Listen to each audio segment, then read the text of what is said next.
অনেক চক্কর কেটেছি, শুরু থেকেই মনে হয়েছে যে জটলা বুঝে এই খুলে গেল কিন্তু একদম শেষ অবধি আমাদের মনে হয় যে ছবিটা আমাদের দর্শকদেরকে ধরে রাখতে পেরেছে। এত ভালো ভালো অভিনেতা অভিনেত্রীরা এই ছবির সাথে সংশ্লিষ্ট, প্রত্যেকে তাদের নিজেদের জায়গা থেকে অনেক ভালো করেছে এবং কারিনা পুজা ভেরি গুড অ্যাক্টর, রনক ভাইয়া ভেরি গুড অ্যাক্টর।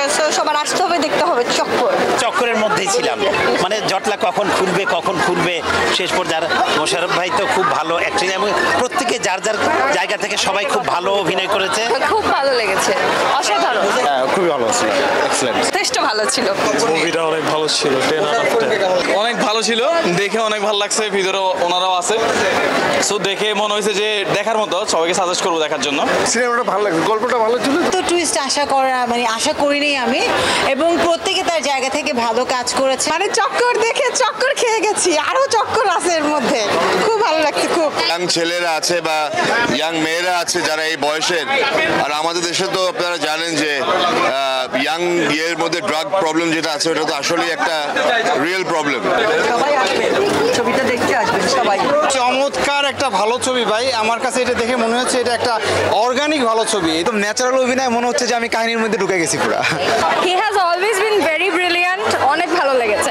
এখন অভিনয় করছি, এখনই আমি দর্শকের রিয়াকশন পাচ্ছি আর কি।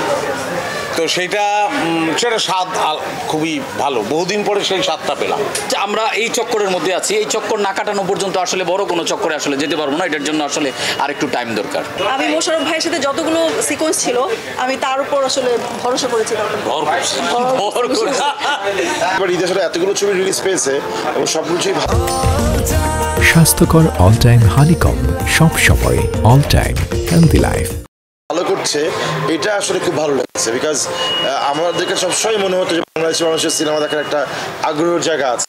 এবার হয়তো কন্টেন্টগুলো যে ভ্যারাইটি অফ কন্টেন্ট এসছে আর কি, নানা রকমের ছবি, তাদের মনে হয়েছে আসলে আমরা বোধহয় একটা প্রপার সিনেমা জার্নির জন্য রেডি।